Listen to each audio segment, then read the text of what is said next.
लगभग 2 साल पहले इंडिया के एक जाने माने इंस्टीट्यूट ने जब सर्वे किया तो ये पाया कि हमारे यहाँ पर मेंटल हेल्थ से रिलेटेड जो सबसे कॉमन इलनेस है वो है डिप्रेशन। अब कई बार तो हम नॉर्मली भी डिप्रेस हो जाते हैं, तो डिप्रेशन में और डिप्रेस होने में डिफरेंस क्या है? अच्छी बात यह है कि ये लाइलाज बीमारी नहीं है, इसको आप परमानेंटली और पूरी तरह से क्योर कर सकते हैं। अभी आजकल मुझे ज्यादा कमेंट्स आ रहे हैं डिप्रेशन से related, so I thought let's address this first. और हाँ, आप में से कुछ लोग हैं जो मुझे ये भी क्वेरी कर रहे हैं कि मैम आपको कैसे अप्रोच करें, तो ईमेल आईडी आपको डिस्क्रिप्शन में मिल जाएगा and that is the best way to reach out to me. So let's talk about the problem that is called depression. आगे बढ़ने से पहले मैं doctor Archana, life coach, personality developer, counsellor में एक सर्टिफाइड हिप्नोथेरेपिस्ट हूँ। लोगों के बिलीव्स और उनके माइंडसेट पे काम करती हूँ। तो सबसे पहले बात करते हैं इसके सिम्टम्स क्या हैं। सो इसका सबसे कॉमन सिम्टम जो है वो है सैडनेस, उदास होना, निराश होना। अब आप कहेंगे कि सैडनेस तो हम वैसे भी कभी कभी सैड हो जाते हैं, वेरी करेक्ट। लेकिन अगर एक सैडनेस आपके लाइफ में एक लॉन्ग ड्यूरेशन तक बनी हुई है, ऑलमोस्ट कंसिस्टेंटली 20 डेज हो गए हैं, कुछ अच्छी चीजें भी आपके आसपास हो रही हैं लेकिन कुछ भी आपको एंटरटेन नहीं कर पा रहा है। Number 2, lack of interest. जो चीजें आपको पहले इंटरेस्ट देती थी, जिन कामों को करने का आपका मन करता था, अब उनमें भी आपको इंटरेस्ट नहीं आ रहा है। Number 3, worthlessness. लोग अपने आप को यूजलेस और वर्थलेस समझने लग जाते हैं और इस चीज के लिए उनके अंदर गिल्ट और शेम डेवलप होने लग जाती है। एनर्जी नहीं होती, आपको ऐसा लगता है कि आप खुद को ड्रैग कर रहे हैं एक जगह से दूसरी जगह जाने के लिए। एक कॉमन सिम्टम और है कि जो काम आपके रेगुलर वर्क में आते थे, फॉर एग्जाम्पल स्टूडेंट्स हैं तो पढ़ना जरूरी है और अगर वर्किंग है तो काम करना जरूरी है, आपका वो करने का भी मन नहीं करता। मीन्स आप अपना डेली रूटीन फॉलो अप करने में आपकी कैपेबिलिटीज आपका साथ नहीं देती।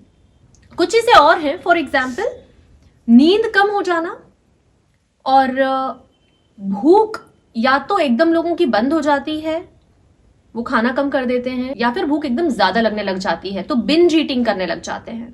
और इसका सबसे लास्ट सिम्टम है जो मुझे लगता है नहीं होना चाहिए, सुसाइडल थॉट्स। खुद को हार्म पहुंचाने के विचार मन में आने लगना। और अगर आपके और ये कुछ सिम्टम्स मैच कर रहे हैं, नो प्रॉब्लम, परेशान मत होना। We are also going to talk about the causes and the treatments. So now let's talk about the causes. कई बार सच में भी लाइफ में जो ऐसे सिचुएशंस होती हैं और एक तरफ से नहीं, कई तरफ से आपके पास परेशानियां होती हैं और वो आपको नेगेटिविटी के एक ऐसे चक्रव्यूह में डाल देती हैं। नेगेटिव थॉट्स, उससे नेगेटिव फीलिंग्स, उससे नेगेटिव बिहेवियर, उससे फिर से नेगेटिव थॉट्स, तो आपके अंदर आप उस पैटर्न में से बाहर नहीं निकल पाते और आपको कभी कभी पता ही नहीं होता है कि बाहर निकलना कैसे है।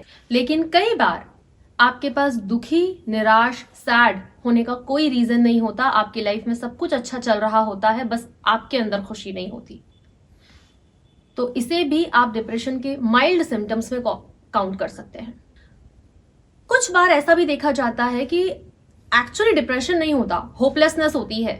लोगों को लाइफ में आगे का रास्ता नहीं दिख रहा होता और इसकी वजह से उन्हें लगता है कि लाइफ ही खराब है, नहीं जीना चाहते वो जिंदगी, और उनका जिंदगी जीने में इंटरेस्ट कम हो जाता है।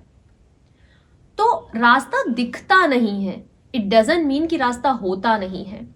उनको जब थोड़ा सा पुश किया जाता है, उनको ओपन अप किया जाता है, उनको कुछ और अल्टरनेटिव्स दिखाए जाते हैं, तो वो वापस से खुश होकर अपनी लाइफ हैप्पीली जीना चाहते हैं और वो उस प्रोसेस में आ जाते हैं। अब इसकी कुछ बायोलॉजिकल सिम्टम्स भी हो सकते हैं। आपकी बॉडी में हार्मोन्स का इम्बैलेंस होना या केमिकल का इम्बैलेंस होना, फॉर एग्जाम्पल सेरोटोनिन और डोपामिन, और कुछ केमिकल्स भी होते हैं जो उसके लिए रिस्पॉन्सिबल होते हैं। फॉर एग्जाम्पल अगर थायराइड ग्लैंड आपका ठीक से काम नहीं कर रहा है, थायरॉक्सिन आप इम्बैलेंस है आपकी बॉडी में, वो भी डिप्रेशन को कॉज कर सकता है। और ट्रीटमेंट के वेज डिस्कस करने के पहले मुझे कुछ इंपॉर्टेंट बात करनी है कि सबसे पहले तो अगर आप डिप्रेशन में हैं तो लोगों को ये मानने में शर्म आती है कि उन्हें डिप्रेशन है। वो और ज्यादा खुद के लिए बुरा फील करने लग जाते हैं कि हम इतने मेंटली और इमोशनली वीक हैं, हम डिप्रेशन में आ गए, हम सिचुएशन को फेस नहीं कर पाए। या फिर वो खुद को बिल्कुल ही विक्टिम मानने लग जाते हैं कि देखो हमारे साथ इतना बुरा हुआ कि हम डिप्रेशन में ही आ गए। कई बार तो लोग 10-10 साल तक सफर करते हैं और उसके बाद फाइनली वो डॉक्टर की हेल्प लेने के बारे में सोचते हैं। तो मुझे ये कहना है कि जिन चीजों के लिए आपके पास हेल्प मौजूद है उनमें आप क्यों अकेले स्ट्रगल और सफर करना चूज कर रहे हैं। आपकी लाइफ इजी हो सकती है। बाकी बीमारियों में आपको डॉक्टर के पास जाने में कोई प्रॉब्लम नहीं होती, but when it comes to depression लोग डॉक्टर के पास जाना ठीक नहीं समझते। वो अपने आसपास के लोगों से भी इस बारे में बात नहीं करना चाहते हैं। हाँ, इसका एक कॉज ये भी हो सकता है कि जब आप अपनी प्रॉब्लम में होते हैं आपको लगता है आपको कोई नहीं समझता, आपको कोई नहीं समझेगा, आपको जज किया जाएगा। ऐसे में काउंसलर्स आपकी हेल्प करते हैं। आपको बिना किसी जजमेंट के सुना जाता है और आपकी कोई भी इंफॉर्मेशन बाहर नहीं जाती है। अब कई लोगों, ये तो मैंने जो ट्रीटमेंट्स की बात करी कि जब हमें बुखार होता है, टाइफाइड होता है, तब हम डॉक्टर्स के पास जाते हैं। आप पिंपल और हेयर फॉल तक के लिए डॉक्टर के पास जाते हैं क्योंकि आपको लगता है कि उसे ट्रीट करना चाहिए। पर फिर से जब डिप्रेशन की बात होती है हम पीछे हट जाते हैं। और पिंपल और हेयर फॉल भी ठीक है, आपके जो ब्यूटी सलून्स में आपके जो रेगुलर विजिट्स होते हैं वो सारी चीजें भी आप मेंटेन करते हैं। But again when it comes to depression आप पीछे हट जाते हैं। एक मिथ भी है, कई लोगों को लगता है कि इसकी तो आदत पड़ जाएगी दवाइयों की। May be not. अगर आप सिर्फ एक ही मोडालिटी, अगर आप सिर्फ मेंटल इलनेस के लिए सिर्फ मेडिसिन पर ही डिपेंडेंट रहेंगे तो शायद आपको आदत पड़ सकती है। जब बीपी, थायराइड, डायबिटीज, जब इन बीमारियों की बात होती है तब भी तो आप जीवन भर मेडिसिन लेने के लिए राजी होते हैं, उसमें तो आप जज नहीं करते। मेरे ये सारे जो आर्ग्यूमेंट्स, जो लॉजिक्स मैं आपको दे रही हूं, उसका सिर्फ एक रीजन है। ये देखिए कि हम मेंटल इलनेस के लिए कितने ज्यादा जजमेंटल हैं। तो ऐसे में हम उसे कैसे ट्रीट करें जब हम खुद उसके रिजेक्ट कर रहे हैं, उसको एक्सेप्ट ही नहीं कर रहे हैं। तो अगर आपको इस तरह के कोई सिम्टम्स हैं और कॉजेज है तो इसमें आपकी गलती नहीं है। Now let's talk about treatment. Of course एक सबसे कॉमन वे है और मुझे लगता है कि अगर आप सुसाइडल थॉट्स तक पहुंच गए हैं, वैसे मैं ऐसा बिल्कुल नहीं चाहती हूं कि ऐसा किसी के भी साथ हो, लेकिन अगर सिचुएशन यहां तक आ गई है तो आई थिंक मेडिसिन की हेल्प लेने में कोई प्रॉब्लम नहीं है, क्योंकि वहां पर आपके वो जो केमिकल इम्बैलेंस होता है उसको बैलेंस किया जाता है मेडिसिन से। तो आपकी ओवर थिंकिंग और एंजाइटी कम हो जाती है।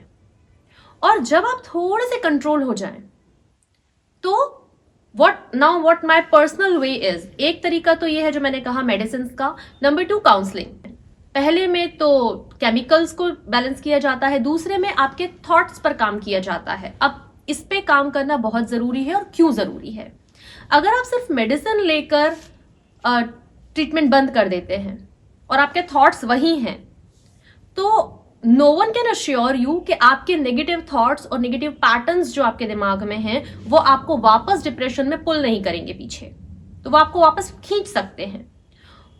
थोड़ी सी मेहनत जरूर होती है but I think life time का इन्वेस्टमेंट है, करना चाहिए। दुखी रहने में कोई सेंस नहीं है।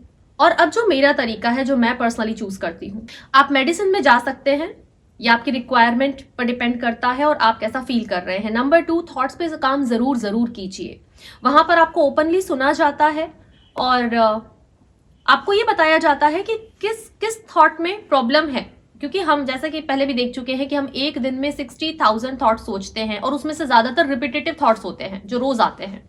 हमें खुद को ये नहीं पता चलता कि उसमें कहाँ प्रॉब्लम है, लेकिन जो आपकी फील्ड का एक्सपर्ट होता है वो पकड़ लेता है कि इस थॉट में प्रॉब्लम है, ये थॉट आपके अंदर नेगेटिविटी क्रिएट कर रहा है। तो धीरे धीरे प्रैक्टिस के साथ उस तरह के थॉट्स आने आपको कम हो जाते हैं और आप खुद अपनी प्रॉब्लम सॉल्व कर सकते हैं। और एक जो मेरा तरीका है, मुझे लगता है मेडिसिन और थॉट्स तक न रोके, बॉडी को जरूर इन्वॉल्व करें उसमें, क्योंकि जब आप अपनी बॉडी को इन्वॉल्व करते हैं तो जो कॉर्टिसोल, एक और जो हार्मोन है जो कि स्ट्रेस के लिए रिस्पॉन्सिबल होता है, वो रिलीज होना कम हो जाता है। नॉर्मली आपने देखा होगा जब आप डांस करते हैं, हाई म्यूजिक सुनते हैं, वर्कआउट करते हैं, आप नेचुरली अच्छा फील करते हैं। So there is no loss, क्योंकि जब मैं अपने क्लाइंट्स, अपने लोगों से बात करती हूँ तो मैं उनकी डिफरेंट मोडालिटीज पे काम करती हूँ, उनकी हैबिट्स पे, उनके डेली रूटीन पे, उनके थॉट प्रोसेस पे। I push them to use their body in workout, in dance, do something जो उनके इंटरेस्ट एरिया से मैच करता हो। इनिशियली थोड़ा सा पुश करना पड़ता है, बट ग्रेजुअली रिजल्ट्स बहुत अच्छे मिलते हैं।